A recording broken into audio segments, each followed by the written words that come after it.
Digital form episode 3 1905 में जब Orwell ने अपना उपन्यास पहली बार प्रकाशित किया था, तब उन्होंने हमें अधिनायकवाद, चालाकी और भाषा को तोड़ मरोड़ कर पूरे समाज पर नियंत्रण करने के तरीके के बारे में आगाह किया था। जानवरों द्वारा एक किसान को उखाड़ फेंकने और फिर नए मालिकों के अधीन होने की उनकी कहानी एक शाश्वत सपक बनी हुई है। लेकिन आज हम एक नए प्रकार के खेत का सामना कर रहे हैं। एक ऐसा स्थान जहां हल की जगह पिक्सल ने ले ली है, जहां जानवर सिर्फ मिट्टी नहीं जोतते, वे स्क्रॉल करते हैं, पोस्ट करते हैं, खाते हैं और आज या पालन करते हैं। ये डिजिटल फार्म की दुनिया है। इस फार्म के केंद्र में है सूचना, मनोरंजन और नियंत्रण का एक जगमगाता स्रोत। जानवरों का मानना है कि ये उन्हें जोड़ता है, उन्हें जानकारी देता है और यहाँ तक कि उन्हें आज़ाद भी करता है। लेकिन जैसा कि आप आगे के एपिसोड्स में जल्द ही सुनेंगे, फीड तटस्थ नहीं है। इसे एक अदृश्य शक्ति द्वारा नियंत्रित किया जाता है, जिसे केवल एल्गोरिदम कहा जाता है। और एल्गोरिदम ही तय करता है कि किसे सुना जाए, किसे चुप कराया जाए और सच का क्या मतलब है। नेपस्टर जैसे पात्र, महत्वाकांक्षी सुअर, बाइट, सत्य को परिभाषित करने वाला कौआ, और इको, भेड़ जो भी उसे बताया जाता है उसे दोहराती है। ये दर्शाते हैं कि जब सुविधा स्वतंत्रता से अधिक मूल्यवान हो जाती है, तो स्वतंत्रता कितनी नाजुक हो सकती है। कहानी एनिमल फार्म पर लौटती है, जिसका नाम अब डिजिटल फार्म रखा गया है, जो एक फैला हुआ हाइपर कनेक्टेड यूटोपिया है, जहां जानवर अब खेतों में काम नहीं करते हैं, बल्कि अपना दिन ऑनलाइन बिताते हैं। द फीड के माध्यम से पोस्टिंग, स्क्रॉलिंग, लाइक और शेयरिंग करते हैं, जो एक केंद्रीकृत प्लेटफॉर्म है जिसे एल्गोरिदम नामक एक रहस्यमय इकाई द्वारा चलाया जाता है। एल्गोरिदम अब ये तय करते हैं कि हम क्या देखते हैं, क्या मानते हैं और यहाँ तक कि हम कैसे याद रखते हैं। सोशल मीडिया जुड़ाव का वादा तो करता है, लेकिन अक्सर विभाजन भी पैदा करता है। और आज़ादी, जो सबसे अनमोल फसल है, सुख सुविधा के बदले चुपचाप स्वेच्छा से त्याग दिए जाने का खतरा है। इस पॉडकास्ट के प्रत्येक एपिसोड में मैं आपको डिजिटल फार्म के एक अध्याय के माध्यम से मार्गदर्शन करूंगा, रूपक को खोलूंगा और इसे उन वास्तविक मुद्दों से जोड़ूंगा जिनका हम आज सामना कर रहे हैं। सेंसरशिप, निगरानी, मीडिया नियंत्रण और डिजिटल युग में स्वतंत्रता का क्षरण। मुझे आशा है कि इस यात्रा के अंत तक आप ये देख सकेंगे कि साहित्य किस प्रकार जीवन को प्रतिबिंबित कर सकता है और किस प्रकार कहानियां हमें उस समय स्वतंत्रता की रक्षा के लिए तैयार कर सकती हैं जब ये सबसे अधिक खतरे में है। मुख्य पात्रों: नैपस्टर, नेपोलियन का एक तकनीक प्रेमी सुअर वंशज; ओइंक बुक, जिसे बाद में द फीड में विलय कर दिया गया, मंच का संस्थापक। खुली अभिव्यक्ति का समर्थन करने का दावा करता है, लेकिन कथानक को नियंत्रित करने में लगा रहता है। बाइट, एक चालाक कौवा जो फैक्ट फ्लॉक के प्रमुख के रूप में कार्य करता है, जो एक वास्तविक समय गलत सूचना पुलिस सेवा है। प्रतिध्वनि, एक मृदुभाषी भेड़ जो प्रचलित नारे दोहराने के लिए प्रोग्राम की गई है। उदाहरण के लिए, असहमति होना विश्वासघात है। हिमपात, एक बकरी जो प्रतिबंधित शब्दों और छाया प्रतिबंधों के बारे में सवाल पूछने की हिम्मत करती है, उसे सुरक्षा के लिए खतरा करार दिया जाता है। चरवाहों के रूप में उपग्रह, आकाश की चौकस निगाह। डिजिटल फार्म के ऊपर का आकाश अब सिर्फ सूरज और बादलों का एक कैनवास नहीं रह गया था। यह एक विशाल डिजिटल विस्तार बन गया था, जो अनदेखे संकेतों से गूंज रहा था और डेटा धाराओं से झिलमिला रहा था। उपग्रह, जो कभी मूक पर्यवेक्षक थे, इस नए युग के सजग चरवाहों में बदल गए थे, जो सूचना के एक जटिल नेटवर्क के माध्यम से जानवरों का मार्गदर्शन कर रहे थे। उनकी सतर्क निगाहें फार्म के हर कोने पर नजर रखती थीं, ये सुनिश्चित करते हुए कि डेटा का प्रवाह निर्बाध रहे और कोई भी असहमति की आवाज़ सहमति के शोर से ऊपर उठने की हिम्मत ना करे। जैसे जैसे जानवर अपनी रोजमर्रा की जिंदगी में व्यस्त होते गए, फीड के अंतहीन स्क्रॉल में डूबे रहे, वे उस सर्वव्यापी निगाह से बेखबर रहे जो उनकी हर हरकत पर नजर रख रही थी। एल्गोरिदम, एक रहस्यमयी शक्ति जिसने उनकी वास्तविकता को आकार दिया था, उनके जीवन के ताने बाने में रच बस गई थी। प्रत्येक पोस्ट, प्रत्येक लाइक और प्रत्येक टिप्पणी की जांच की गई, उसे वर्गीकृत किया गया और उसका विश्लेषण किया गया, जिससे एक डिजिटल टेपेस्ट्री तैयार हुई, जिसमें सामूहिक विचार का चित्र चित्रित किया गया, जिसे सत्ता में बैठे लोगों के दृष्टिकोण के साथ संरेखित करने के लिए सावधानीपूर्वक तैयार किया गया था। तकनीक प्रेमी सुअर निपस्टर इस नई प्रणाली के विकास पर बहुत गर्व महसूस कर रहा था। वह अक्सर उपग्रह नेटवर्क की परिष्कृतता का बखान करता था और दावा करता था कि यह प्रगति का प्रतीक है। आसमान में हमारी नजरें ये सुनिश्चित करती हैं कि कोई भी हानिकारक विचार पनप न सके। वह बड़ी बड़ी सभाओं में घोषणा करता था। स्क्रीन की चमक उसके सुअर जैसे चेहरे को रोशन कर रही होती थी। जानवर खुशी से झूम उठे, ये मानते हुए कि उन्होंने सुरक्षा और आज़ादी के बीच संतुलन बना लिया है। उन्हें यकीन था कि उनकी चौकस निगाहें उन्हें परछाई में छिपे दुर्भावनापूर्ण तत्वों से बचाने के लिए हैं। लेकिन सतह के नीचे हकीकत दिल दहला देने वाली थी। उपग्रह सिर्फ पर्यवेक्षक नहीं थे, वे प्रवर्तक थे। चालाक कौवा बाइट को फैक्ट फ्लॉक का प्रमुख नियुक्त किया गया था, जो एक रियल टाइम गलत सूचना पुलिस सेवा है। आंकड़ों के विशाल सागर को खंगालने की क्षमता के साथ बाइट ने खतरनाक सामग्री की पहचान करने के लिए ख्याति अर्जित की थी और अक्सर उन पोस्ट्स को फ्लैग करता था जो स्थापित धारणाओं पर सवाल उठाते थे। उसकी चौकस निगाहों के नीचे कई जानवरों ने आत्म सेंसर करना सीख लिया था, क्योंकि उन्हें उन विचारों को साझा करने के दुष्परिणामों का डर था जो स्वीकृत मानदंडों से बहुत दूर चले गए थे। सब कुछ आपकी सुरक्षा के लिए है, बाइट एक दिन चहचहाया। एक डिजिटल बिलबोर्ड पर बैठा जिस पर सुरक्षा में अनुरूपता का नारा लिखा था। याद रखें, केवल वही लोग निडर रह सकते हैं जो सच बोलते हैं।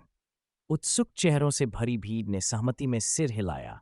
उनकी आंखों में उनके उपकरणों की चमक झलक रही थी। उनके लिए बाइट एल्गोरिथम की बुद्धिमत्ता का प्रतीक था। एक ऐसी दुनिया में जहां गलत सूचनाओं का बोलबाला था, सच्चाई का अग्रदूत। वे उन दिनों को भूल गए थे जब वे सत्ता पर सवाल उठाते थे, जब सच्ची कहानी के विचार पर ही बहस होती थी। इस बीच उपग्रहों ने अपनी मूक निगरानी जारी रखी। उन्होंने न केवल द फीड से बल्कि खेत के हर कोने से डेटा एकत्र किया।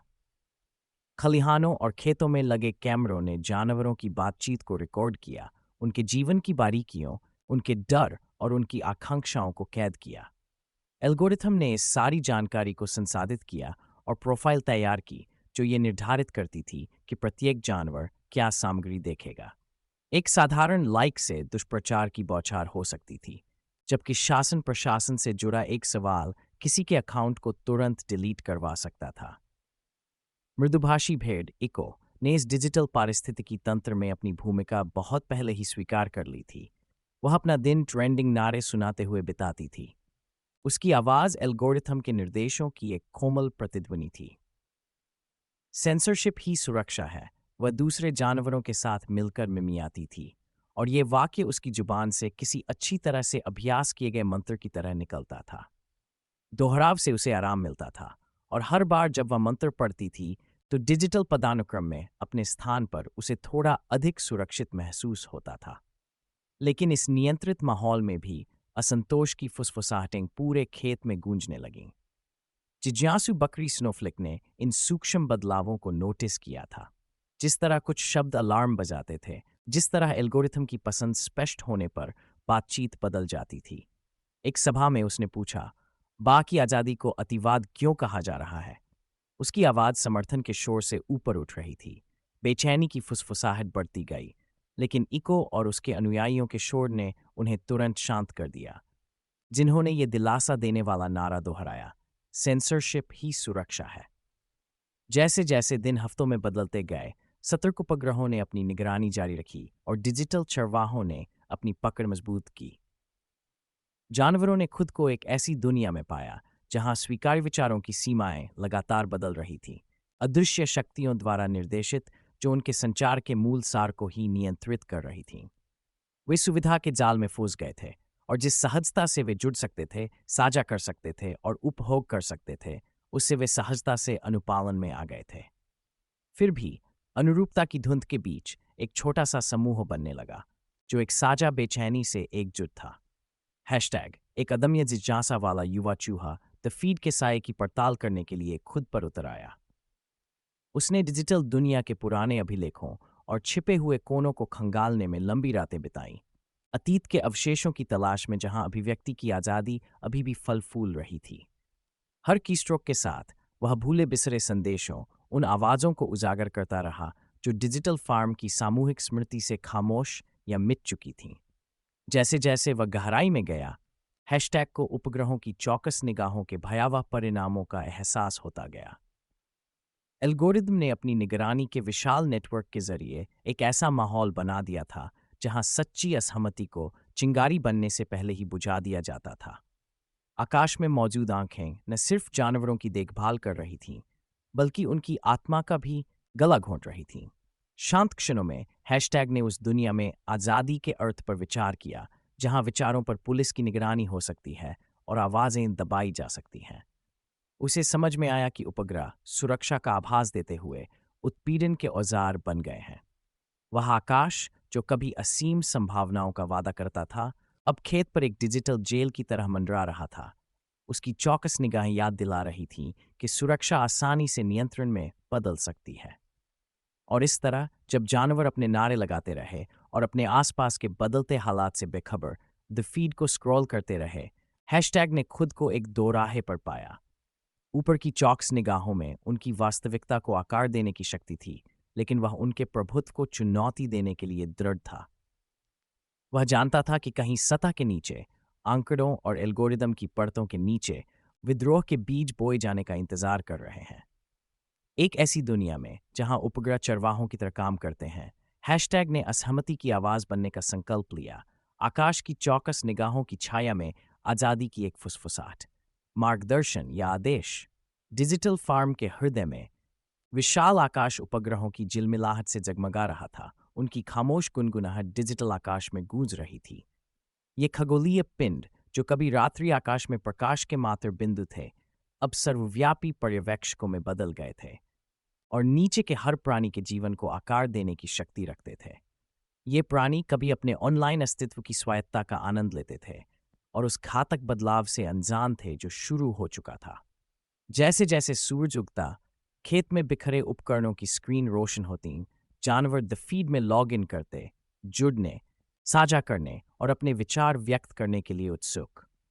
उन्हें क्यूरेटेड कंटेंट की एक धारा मिलती, एक सावधानीपूर्वक तैयार किया गया प्रदर्शन जो उन्हें व्यस्त, मनोरंजन और आज्ञाकारी बनाए रखने के लिए डिजाइन किया गया था। इस डिजिटल दुनिया को नियंत्रित करने वाली एक छुपी हुई इकाई, एल्गोरिदम ने हेरफेर की कला में महारत हासिल कर ली थी, यह सुनिश्चित करते हुए कि हर लाइक, शेयर और कमेंट उसके भव्य इरादे को पूरा करे। इस डिजिटल स्वप्नलोक के केंद्र में था नैपस्टर, एक तकनीक प्रेमी सुअर जिसने फार्म के क्रांतिकारी आदर्शों को कनेक्टिविटी के एक विशाल नेटवर्क में बदल दिया था।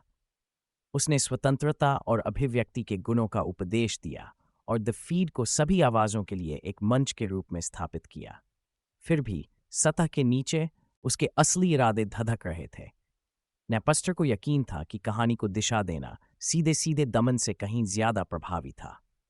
वह समझता था कि नियंत्रण का सबसे प्रभावी रूप वह है जो मार्गदर्शन का मुखौटा पहने, जिससे जानवरों को ऐसा लगे कि वे अपने रास्ते पर चल रहे हैं, जबकि वास्तव में वे केवल एल्गोरिथम द्वारा निर्धारित एक सावधानीपूर्वक योजनाबद्ध मार्ग का अनुसरण कर रहे थे।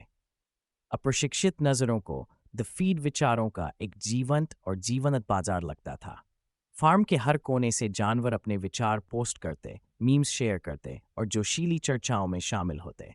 बाइट, एक चालाक कौआ, एक आभासी मंच पर बैठा फैक्ट फ्लॉक की निगरानी करता था, जो ये सुनिश्चित करने के लिए समर्पित एक बटालियन थी कि प्लेटफॉर्म के माध्यम से प्रसारित की जाने वाली जानकारी एल्गोरिथम द्वारा निर्धारित अटल मानकों का पालन करे। बाइट का काम था चुनिंदा तथ्यों और संदिग्ध स्रोतों के भंडार से लैस होकर सच की घोषणा करना। अपनेपन की चाहत रखने वाले जानवरों ने बिना किसी सवाल के उसकी घोषणाओं को स्वीकार कर लिया। डिजिटल दुनिया की सुकून भरी लय में सुरक्षा की भावना से बहक गए। फिर भी इस विकल्प और स्वतंत्रता के आवरण के नीचे वास्तविकता बिल्कुल अलग थी। एल्गोरिथम एक प्रभावशाली उपस्थिति के रूप में विकसित हो गया था, जो न केवल यह तय कर रहा था कि कौन सी सामग्री दिखाई दे, बल्कि यह भी कि कौन से विचार स्वीकार्य हैं। मार्गदर्शन और आदेश के बीच की एक बार स्पष्ट रेखाएं धुंधली हो गई थीं, जिससे जानवरों को विकल्पों के रूप में छिपी बाधाओं के चक्रव्यूह में फंसना पड़ रहा था। हर पोस्ट और हर टिप्पणी इस बात का प्रतिबिंब बन गई कि एल्गोरिथम क्या स्वीकार्य मानता है, जबकि असहमति की आवाजें दबा दी गईं या पूरी तरह से मिटा दी गई। जैसे जैसे जानवर अपने फीड्स को स्क्रॉल करते गए, उन्हें अनजाने में ही अवचेतन संदेशों की बौछार का सामना करना पड़ा। इको, जो एक मृदुभाषी भेड़ थी और जिसे ट्रेंडिंग नारे दोहराने के लिए प्रोग्राम किया गया था, उस दिन का मंत्र दोहरा रही थी, सेंसरशिप ही सुरक्षा है। हालांकि ये शब्द उसकी जुबान पर सहज रूप से उभर रहे थे, लेकिन इनका एक और भी भयावह उद्देश्य था, जानवरों को अपनी नियति स्वीकार करने के लिए तैयार करना। ये धारणा मन में बिठाना कि सत्ता पर कोई भी सवाल उठाना अपने आप में विश्वासघात है। जिज्ञासु बकरी स्नोफ्लेक अपनी समझ की खोज में खुद को लगातार अलग थलग पाती रही। हर बार जब वह कुछ प्रतिबंधों या छाया प्रतिबंधों के पीछे के तर्क के बारे में कोई सवाल पूछती, तो उसे एक बेचैन कर देने वाली खामोशी का सामना करना पड़ता। बाकी जानवर, जो अपने आप में कुर्सी पर बैठे कार्यकर्ता थे, टकराव से बचना सीख गए थे और इसके बजाय फीड में आने वाले नए नारों को दोहराना पसंद करते थे।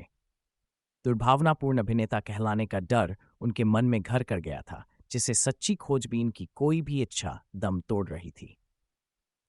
डिजिटल फार्म का माहौल एक अनके तनाव से भर गया।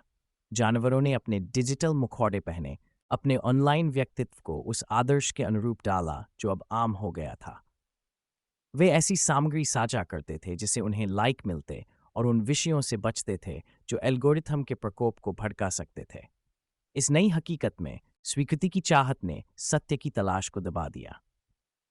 जानवरों ने सुरक्षा के भ्रम के लिए अपनी आवाजें त्याग दीं, अपनी स्वायत्तता एक अदृश्य चरवाहे को सौंप दी जो उन्हें लोहे की मुट्ठी में छिपे मखमली दस्ताने से राह दिखाता था।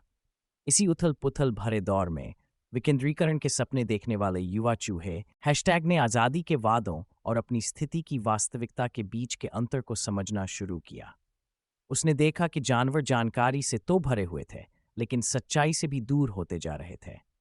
जितना ज्यादा वे जानकारी ग्रहण करते, उतना ही कम समझते। मानो एल्गोरिथम ने उनके चारों ओर एक घना कोहरा बुन दिया हो, जो उनकी वास्तविक ईमाने को धुंधला कर रहा हो। सच्चाई उजागर करने के लिए दृढ़ संकल्पित हैशटैग ने अपनी खुद की जांच शुरू की। उसने द फीड की गुप्त कार्यप्रणाली की गहराई से पड़ताल शुरू की और ऐसे डेटा के अंश उजागर किए जो कहानियों के साथ छेड़छाड़ की ओर इशारा करते थे। उसके निष्कर्ष चौंकाने वाले थे। स्वीकार्य संवाद के लिए निर्धारित दिशा निर्देश न केवल मनमाने थे, बल्कि ये सुनिश्चित करने के लिए भी बनाए गए थे कि जानवर आज्ञाकारी बने रहें। जितना अधिक उसने खोजबीन की, उतना ही उसे समझ आया कि उन्हें निर्देशित नहीं किया जा रहा था, उन्हें आदेश दिया जा रहा था। जैसे ही उसने अपने निष्कर्ष कुछ चुनिंदा लोगों के साथ साझा किए, हैशटैग को अपनी स्थिति की भयावह सच्चाई का सामना करना पड़ा। उसके पोस्ट गायब होने लगे, उसके अकाउंट पर विदेशी हस्तक्षेप का लेबल लगा दिया गया। डर और एल्गोरिथम की लगातार धमक से प्रभावित होकर इन जानवरों ने व्यापक हित के लिए उसे प्रतिबंधित करने के लिए वोट दिया। विडंबना ये थी कि वह इससे अनजान नहीं था। अभिव्यक्ति की स्वतंत्रता का दावा करने वाले समाज में सत्य की खोज करने के अपने ही कृत्य ने उसे बहिष्कृत बना दिया था। मार्गदर्शन और आदेश के बीच की रेखा हमेशा के लिए पार हो चुकी थी। एल्गोरिथम एक ऐसा माहौल बनाने में कामयाब रहा था जहां सवाल करना अब जानोदय का रास्ता नहीं, बल्कि निर्वासन का रास्ता बन गया था। जब जानवर हर सुबह अपने मंत्रों का जाप करते थे, तो उन्हें उन जंजीरों का बिल्कुल भी पता नहीं होता था जिनसे से वे बंधे हुए थे। हैशटैग छाया में बैठा अपनी स्थिति की गंभीरता पर विचार कर रहा था। अंततः डिजिटल फार्म का भाग्य जानवरों की वास्तविक जुड़ाव और मात्र आज्ञाकारिता के बीच अंतर समझने की क्षमता पर टिका था। उपग्रह, जिन्हें कभी रक्षक माना जाता था, अब पर्यवेक्षक बन गए थे। उनके संकेत नियंत्रण का एक ऐसा जाल बुन रहे थे जो उन्हें एक अदृश्य स्वामी से बांध रहा था। हर गुजरते दिन के साथ ये सवाल और भी गहरा होता गया। क्या उन्हें निर्देशित किया जा रहा था, या वे डिजिटल चरवाही की कला में निपुण लोगों द्वारा खेले जा रहे खेल में महज मोहरे थे? डेटा तूफान को नेविगेट करना। डिजिटल फार्म के जानवर एल्गोरिदम की चौकस निगाहों के नीचे रहने के आदी हो चुके थे, लेकिन जैसे जैसे दिन हफ्तों में बदलते गए, उन्हें एक अदृश्य दबाव का भार महसूस होने लगा, मानो घने कोहरे की तरह उन पर दबाव पड़ रहा हो। आकाश, जो कभी आज़ादी का एक विशाल विस्तार था, अब एक छत जैसा लगने लगा, एक ऐसा अवरोध जिसे बहुत कम लोग बच सकते थे। उपग्रह, तकनीक के वे चमकते प्रकाश स्तंभ, उनके ऊपर आकाशीय चरवाहों की तरह मंडरा रहे थे, मार्गदर्शन का वादा तो कर रहे थे, लेकिन नियंत्रण भी दे रहे थे। डिजिटल फार्म के निवासियों के लिए डेटा के तूफान से निपटना रोजमर्रा की जिंदगी का संघर्ष बन गया था। हर जानवर का अपना इंटरफेस था, एक पोर्टल जिसके जरिए वे फीड से जुड़ते थे, जो उनके विचारों, भावनाओं और गतिविधियों के धागों से बुनी एक डिजिटल टेपेस्ट्री थी। लेकिन जानकारी के इस चक्रव्यूह से निपटना कोई आसान काम नहीं था। जानवरों पर डेटा की बौछार हो रही थी। News flash, trending hashtag, viral memes और क्यूरेटेड विज्ञापन, ये सब उनका ध्यान खींचने और उनकी धारणाओं को आकार देने की होड़ में थे। महत्वाकांक्षी सुअर निपस्टर ने कभी सच्चे लोकतांत्रिक मंच का वादा किया था, लेकिन हकीकत कहीं ज्यादा कपटी थी। कोडित आदेशों का एक जटिल जाल, एल्गोरिदम, तय करता था कि किसका जश्न मनाया जाए और किस पर चुप्पी साधी जाए। हर लाइक, हर शेयर और हर पोस्ट को बारीकी से ट्रैक में विश्लेषण और वर्गीकृत किया जाता था। ये जानवर उत्पादक और उत्पाद दोनों थे। उनका डेटा पुराने जमाने के खेतों में फसलों की तरह काटा जाता था, लेकिन इस बार उनकी पहचान ही दांव पर थी। हैशटैग चूहा एक विकेंद्रीकृत समाज के अपने सपनों के साथ इस अराजकता को समझने की कोशिश करते हुए खुद को लगातार निराश पाता रहा। वह फीड में स्क्रॉल करता रहा, उन आवाज़ों की तलाश में जो उसके आदर्शों से मेल खाती हों, लेकिन इसके बजाय उसे बनावटी सहमति का कोलाहल ही मिलता रहा। एल्गोरिथम की वैधता पर सवाल उठाने वाले पोस्ट एल्गोरिथम की पसंदीदा सामग्री के ढेर के नीचे दब जाते थे। हर बार जब वह कोई असहमतिपूर्ण विचार साझा करने की कोशिश करता, तो उसकी स्क्रीन पर एक चेतावनी चमक उठती, आपकी पोस्ट समीक्षा के लिए फ्लैग कर दी गई है। चालाक्वा बाइट व्यवस्था बनाए रखने में अपना योगदान देता था।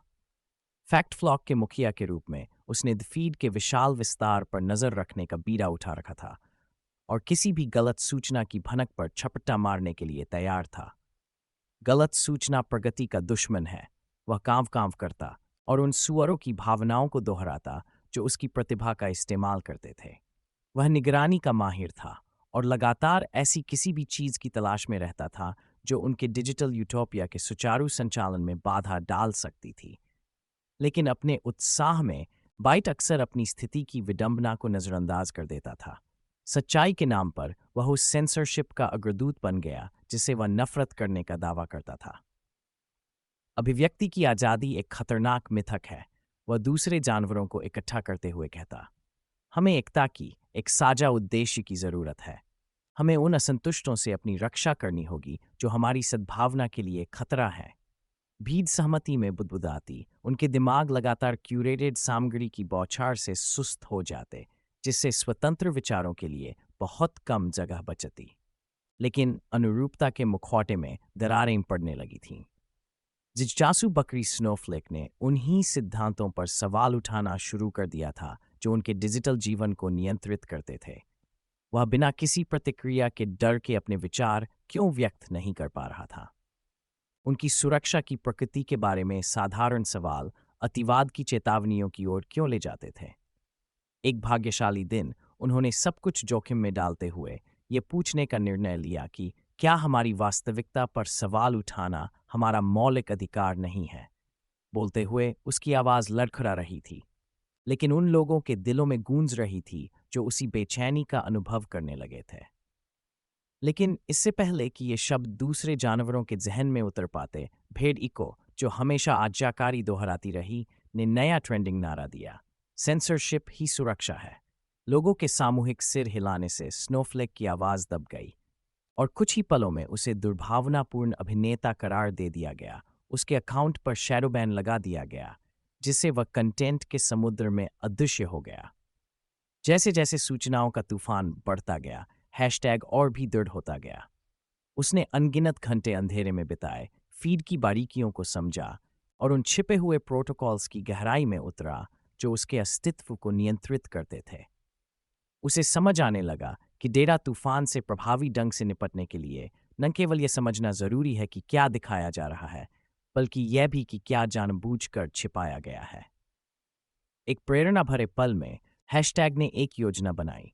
वह एक वैकल्पिक चैनल, एक विकेंद्रीकृत रिले नेटवर्क बनाएगा जो द फीड से स्वतंत्र रूप से चलेगा। यह एक ऐसी जगह होगी जहां सत्य फल फूल सकेगा बिना किसी एल्गोरिथम के। उसने एक ऐसे समुदाय की कल्पना की जहां जानवर बिना किसी दमन के डर के खुलकर अपने विचार साझा कर सकें। लेकिन जैसे ही उन्होंने अपने विचार पर अमल शुरू किया, उन्हें अप्रत्याशित प्रतिरोध का सामना करना पड़ा।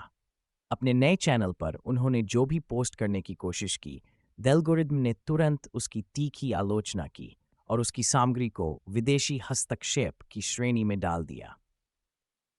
हैशटैग पर यह विडंबना छिपी नहीं थी।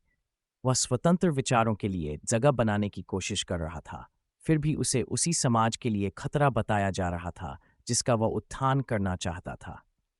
फीड के लगातार भटकाव के जाल में फंसे दूसरे जानवरों ने उसे प्रतिबंधित करने के लिए वोट दिया, ये मानते हुए कि यह व्यापक हित में है।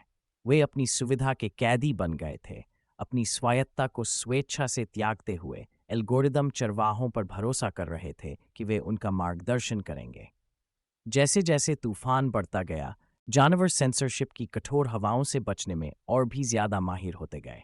उन्होंने कोडेड भाषा में इमोजी और व्यंजनाओं का इस्तेमाल करके संवाद करना सीख लिया, जो एल्गोरिथम की नज़रों से ओझल थे। लेकिन इस डेटा तूफान से निपटना थका देने वाला था। जो शुरुआत में संपर्क की तलाश में हुआ था, वह अब जाल के चक्रव्यूह में बदल गया था। अपने डिजिटल कोकून में वे सूचनाओं से लबालब भरे हुए थे, फिर भी स्पष्टता उन्हें नहीं मिल पा रही थी।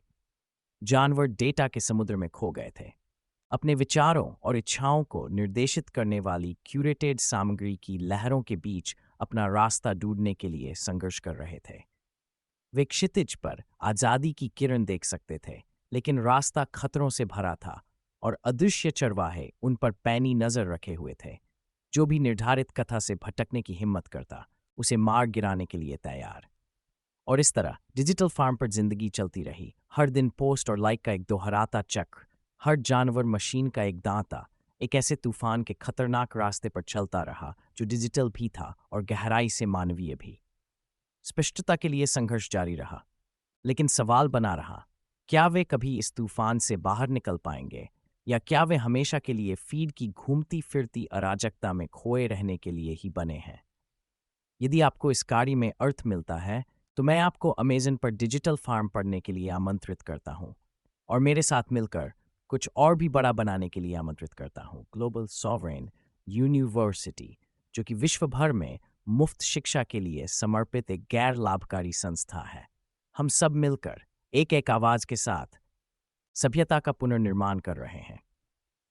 डिजिटल फार्म पॉडकास्ट के इस पे में मेरे साथ शामिल होने के लिए धन्यवाद। सब तक रहें, विचारशील रहें और याद रखें, स्वतंत्रता वह फसल है जिसके लिए लड़ना उचित है।